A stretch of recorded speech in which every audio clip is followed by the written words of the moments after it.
not about to go through my last couple of summers in life because I'm worried about what you think about me taking a Xanax. I don't take Xanax, but whatever it is, I do take. I'm not about to be worried about what mother. I'm not going to let somebody's opinion stand in between me and my fucking happiness.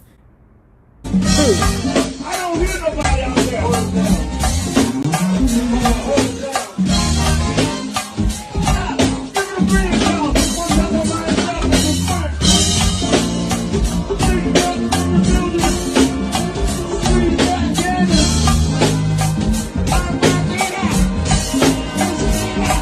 Little one, I don't know. Oh my God. That little one, y'all. Anyway, good morning, love bugs. Good morning. Well, hello there, love bugs. Hello there, Bellas. If you have not already done so, please remember to like, share, subscribe, and comment respectfully. And if you are not already a part of our book club, please hit the Patreon link below in the description bar and or the join button here on the YouTube. You know why? Because the paying members already know what the next book is. You guys are just finding it out today. Now let's begin reading Strength of a Woman, the Phyllis Hyman story.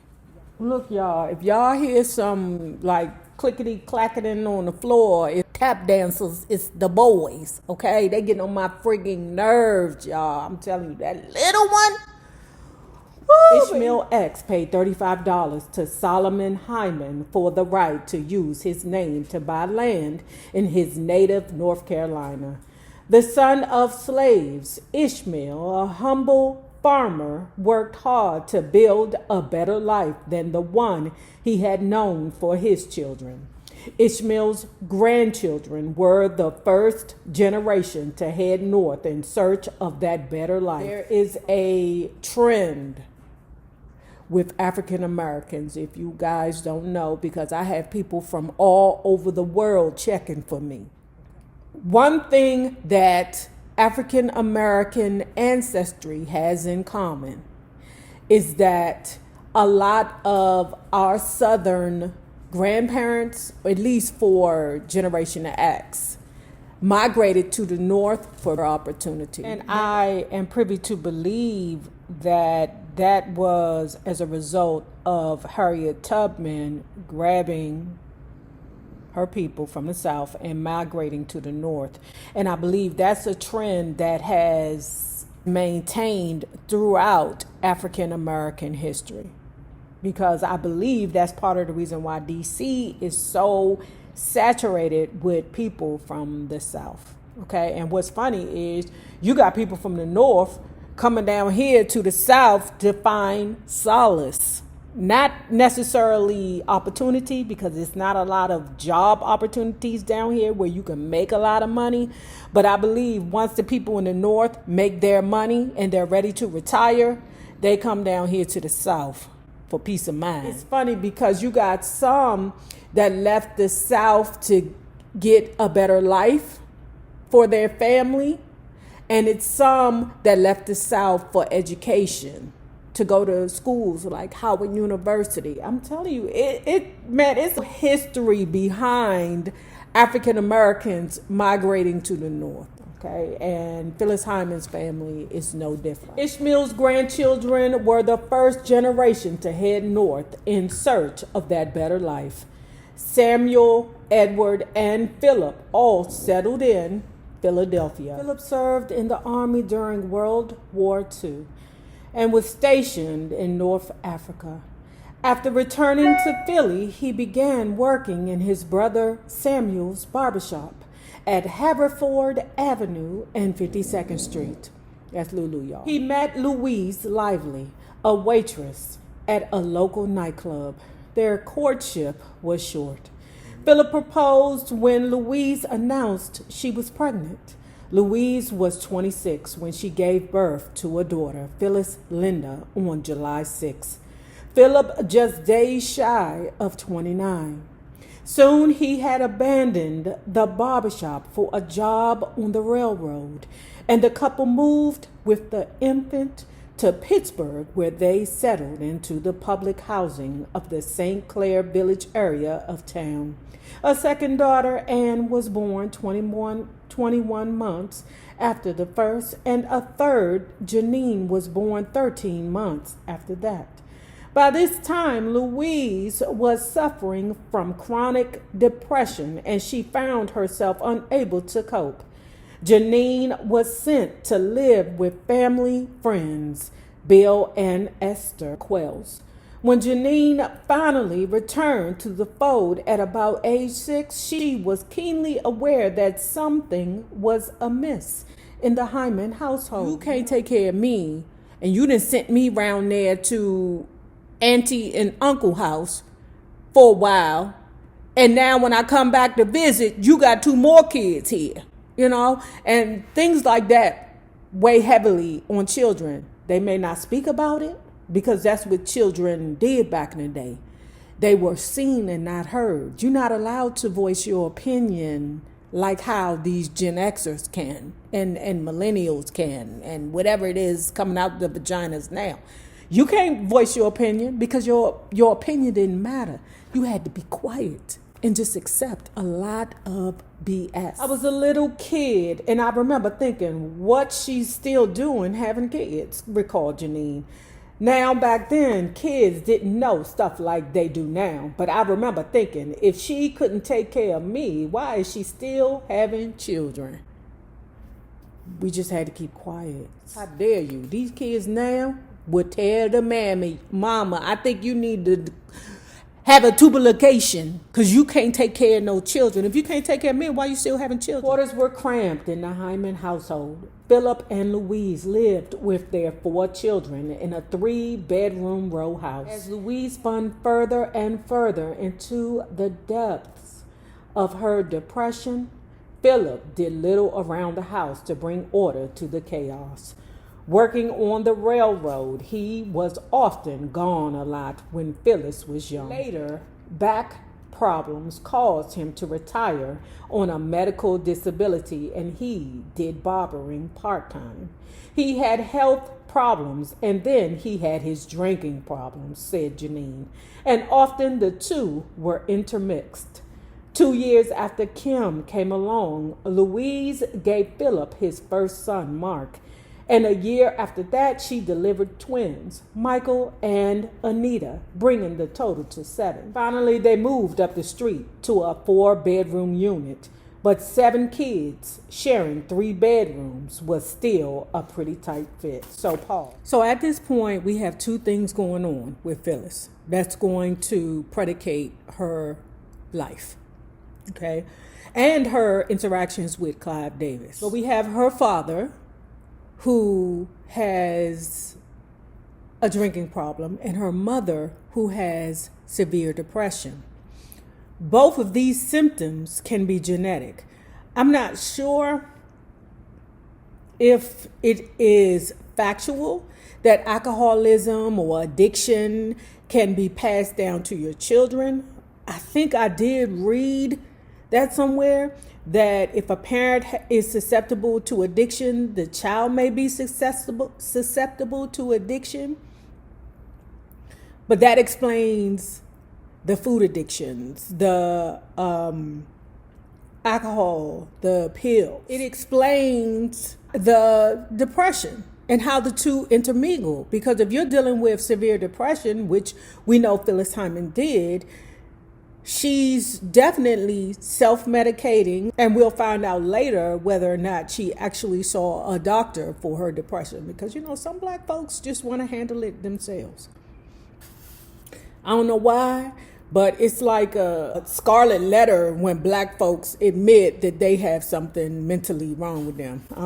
I keep telling people, I'm not about to live my life fucked up because of your opinion. I'm not about to go through my last couple of summers in life because I'm worried about what you think about me taking a Xanax. I don't take Xanax, but whatever it is, I do take. I'm not about to be worried about what mother. I'm not going to let somebody's opinion stand in between me and my fucking happiness. And baby, that depression is something vicious. I told y'all, every day when I wake up, I have to choose to be happy. When I lost my mother, I lost my fucking mind. With Louise overwhelmed and at times out of commission, and Philip incapacitated in his own right, Janine stepped up and became a surrogate caregiver for her siblings. Phyllis, meanwhile, had free reign to lord a certain power over her brothers and sisters. Are we surprised? Now, you think I'm giving Virgo's business. I'm going to tell you Cancer bitches something. You all are the mothers of the universe, but y'all are some bully bitches. And I mean that. Anybody is in the sphere of a Cancer woman and you don't fall into place, oh, you gonna learn. She liked to bully us. I didn't say it. The book said that. Okay? She liked to bully us, said Anne. She had to be in charge. I did not say that either. The book said that. Okay? But pause. Every BFF I have ever had in my life has been a Cancer. There's no greater love. I'm telling you, if a Libra is broken, a Cancer will fix it. She liked to bully us, said Anne. She had to be in charge. Janine concurred. She was a terrible bully, she said. We were her little peons. Phyllis intimidated her younger siblings into doing her bidding, unwittingly adding to the burden on the rest of the other children in the house, who scrambled to fill the gap created by their mother's mental illness. Janine was our caretaker, said Kim. She was the one who combed our hair, got us ready for school, made sure we ate, even made sure we had dessert. It was a great deal of work, but Janine did it gladly. And Janine ain't even the oldest girl. Maybe it was just in Janine to be that person. In later years, when she reflected on her childhood, Phyllis rarely touched on the dysfunction of the Hyman family home. She made it clear, however, that her family's poverty was an impetus to her quest for fame. From a very young age, Phyllis was perplexed by the notion that a woman could want no more than to raise children and take care of her family. That's strange for a Cancer, because you all are the mothers of the universe. Y'all will gladly sit home and raise children. That's different, like that's what Cancer women aim for, family. That's their number one goal. Family, and to sit in the house and chase their ninjas all day. Cancers, I said it was your turn, and I meant that. Phyllis faulted her mother for not doing more, for appearing to want so little. Following her father's lead, Phyllis even began to take her mother for granted, to verbally abuse her. Bully. I didn't respect my mother's opinion, I thought. What had she done? Had 7 children? I never had to carry a key when I was growing up because she was always home. I always thought I didn't want to be like that. That woman didn't ask for enough. There was a whole world out there. The lack of visible affection between her parents left a lasting impression on Phyllis. It helped her to form a negative opinion of marriage and family that stayed with her for most of her life. I didn't like being part of a large family, not just because there was a lack of money, toys, and things like that, but because I didn't witness a lot of caring or passion between my mother and father. Respectable. Pittsburgh in the 1960s was still somewhat segregated. St. Clair Village was one of the poorest neighborhoods on the north side of the river. There was no school in St. Clair Village. The all-black high schools were located on the south side of the Allegheny River, but Phyllis chose to attend Carrick High School, just above the all-white Mount Oliver section of town. Phyllis was well liked in the predominantly white high school. She was a member of the student council, the human relations club, intramurals, and of course the chorus. At Carrick, or Kirk, music teacher David Tambury took a special interest in Phyllis. A jazz pianist by trade, Tambury had only started teaching to be able to provide a steady income for his family. When Phyllis joined the chorus at Carrick, Tambury recognized immediately that Phyllis had something besides just the normal kind of voice, recalled his widow, Trudy Tambury. I always knew I could sing, but I didn't always want to do it professionally, Phyllis once said. In fact, the first time I sang at a talent show, it must have been in junior high. I remember my legs shaking and my voice quaking. The problem for Phyllis was not the singing. That came effortlessly. She could do it with her eyes closed, and probably did in those early days. Phyllis didn't like being watched, for she couldn't comprehend what made her watchable or why anyone would care. Have you not seen them big juicy lips, Phyllis Hyman is exceptionally beautiful. Exceptionally beautiful, or she was. She was like this big, tall, wonderful, Amazonian, sexy creature. Like Jasmine Sullivan. She was never asked to sing by her parents or encouraged by them to perform for visiting friends, as parents sometimes do. So Phyllis sang for herself, for her own enjoyment, and when others started catching on, it confused her. As long as I thought no one was paying any attention to me, I could relax and sing, she said. But as soon as people stopped talking and started to listen, I froze. My father and mother would have parties, and I remember music from that. Nat King Cole and Dinah Washington, but I don't remember music being a big part of our home. Very strange, very different from the other books we read, because as a black family from Philly, not having music as a part of their household, I mean, I don't care what age you are, everybody's mammy turn on the music and clean the house. Do y'all still do that? Turn on the music and clean the house on Saturdays? I mean, I can't lie, I don't do it no more because I be in front of this camera reading. But when I'm doing a chore that I know is going to take an hour or so, I will definitely turn on the music. But so to hear that that wasn't a part of her life is very strange. Radio was Phyllis's link to a whole new world. We didn't have a record player in the house, but I always managed to listen to music somewhere, she said.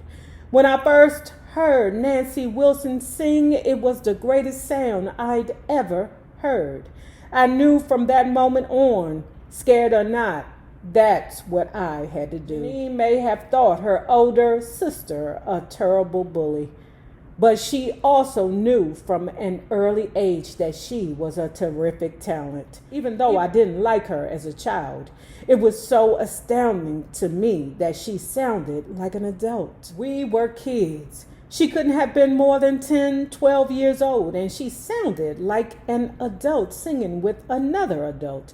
I knew at a very early age that she had a really special voice.